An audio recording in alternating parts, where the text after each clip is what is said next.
Alright, so a lot happened in these last two episodes. Hello and welcome to my review of episodes 5 and 6 of The House of Dragon. Let's get straight into it. Episode 5, We Light the Way, named after the house words of House Velaryon, which is fitting because this is the wedding episode, the big wedding between Laenor Velaryon and Princess Rhaenyra. And this was a big episode. This was a huge episode. The episode starts with us finally seeing Daemon's wife, Lady Royce, which is a big house in Westeros. We see them in the main show of The Walking Dead.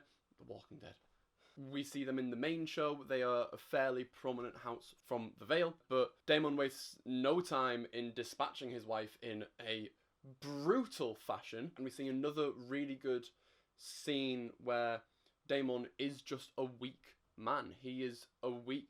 He's not a weak character in the terms of he's badly played. It's not like Matt Smith is doing a bad job. Matt Smith is doing an amazing job at playing a weak character, and his wife calls him out on it, like, you're not gonna kill me because you're a weak man, which pushes him over the edge to actually put her down. Oh, that's grim. And then we are reintroduced to Sir Laenor, and it is revealed that not only is he not psyched about marrying his cousin, but he's also gay, which Rhaenyra is very open about and is very like, no, I don't mind that you're gay. I don't want to be with you. You don't want to be with me. Let's play this to our advantage, which I think is a very politically intelligent thing to do for Rhaenyra. Yet again, showing that she is more than capable of being a big player in the Game of Thrones. They devise a plan where they can both sleep with whoever they want. In Sir Laenor's case, it is one of the knights from Driftmark. And for Rhaenyra, it's Sir Criston Cole. But then after the whole meeting, it is revealed that Criston Cole, after sleeping with Rhaenyra, is like completely like grief-stricken and is like, this is my whole personality, my whole life is being a member of the King's Guard, making that oath that I've now broken. My entire honour has just gone out the window because of you, because of this woman that I slept with. Tries to get her to run away with her, which is a really intense scene, and the actor who plays Criston Cole, I can't remember the name of his name off the top of my head, but does another really good job at playing this man who's just broken.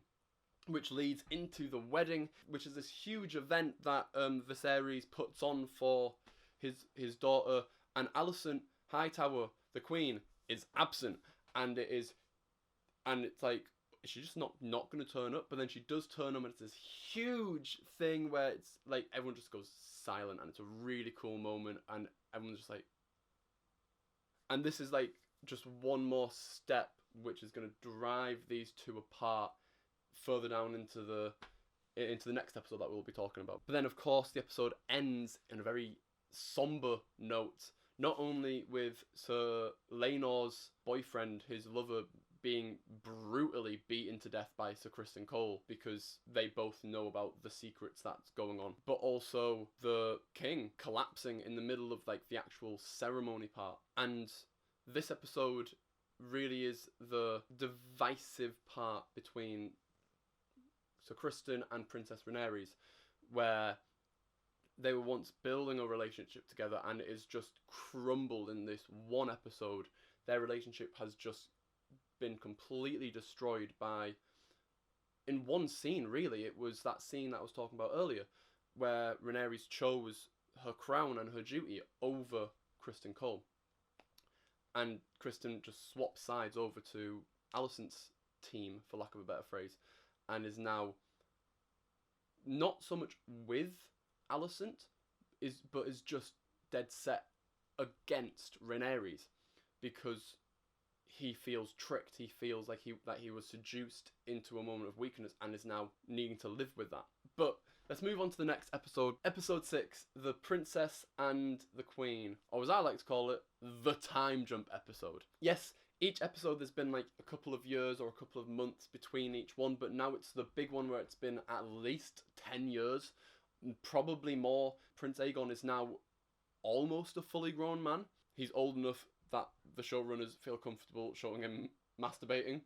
So, however old that is. But a huge time jump has happened. The old cast of Millie Alcock and Emily Carey are out, and the new cast of Emma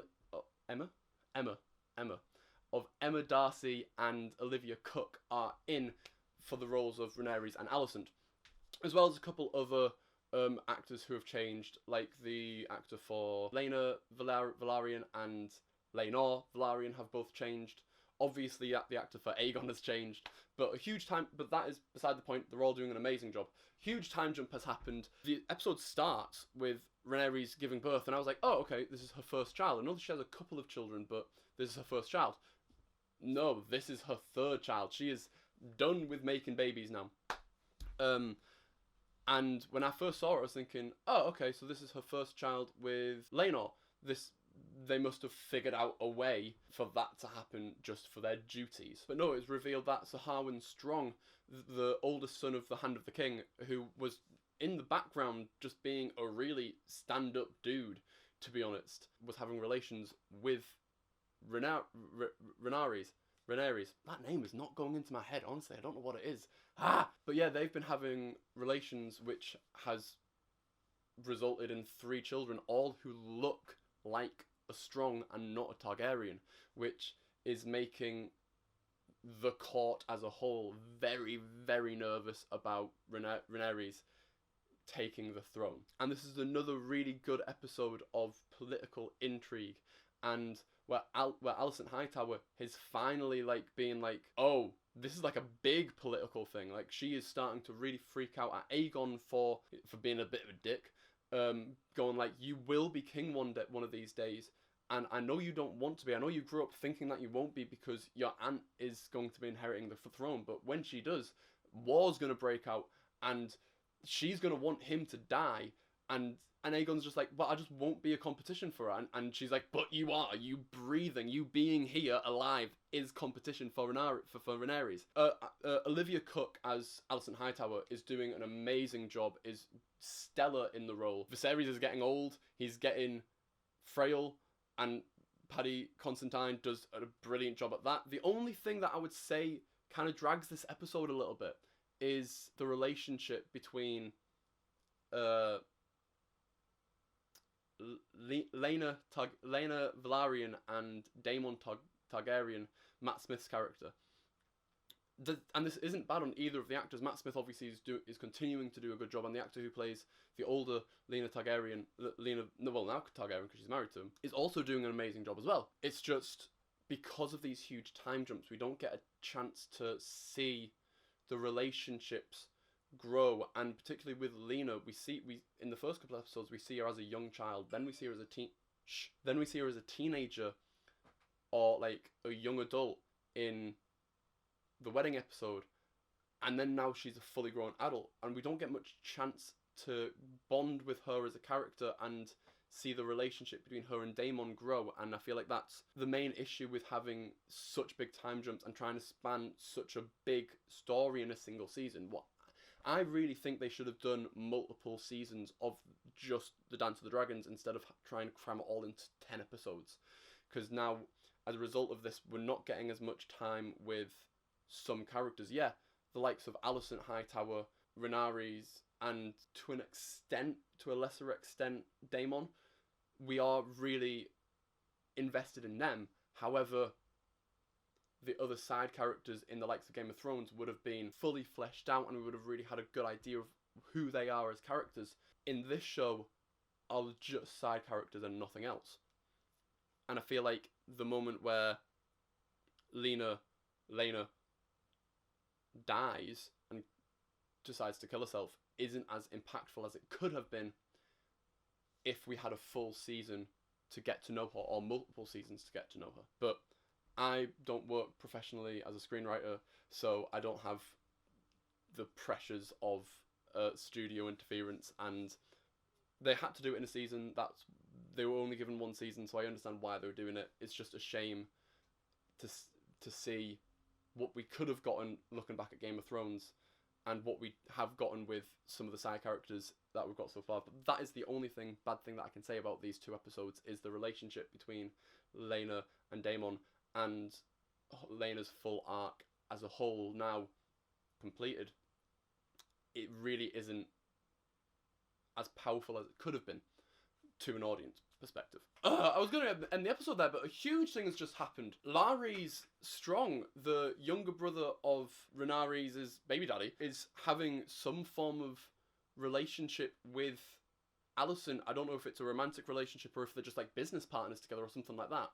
But he full on sends some guys from prison to kill his brother and his dad, and it really affects Alicent, because she didn't expect him to do that.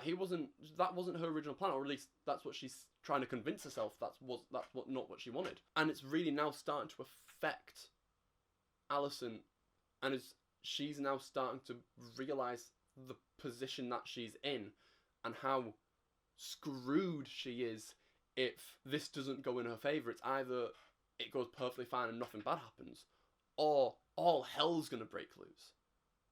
And that's a really good position for that character to be in going into this next episode. But yes, now those are my thoughts on episode 5 and episode 6 of House of Dragon. Let me know what you guys thought.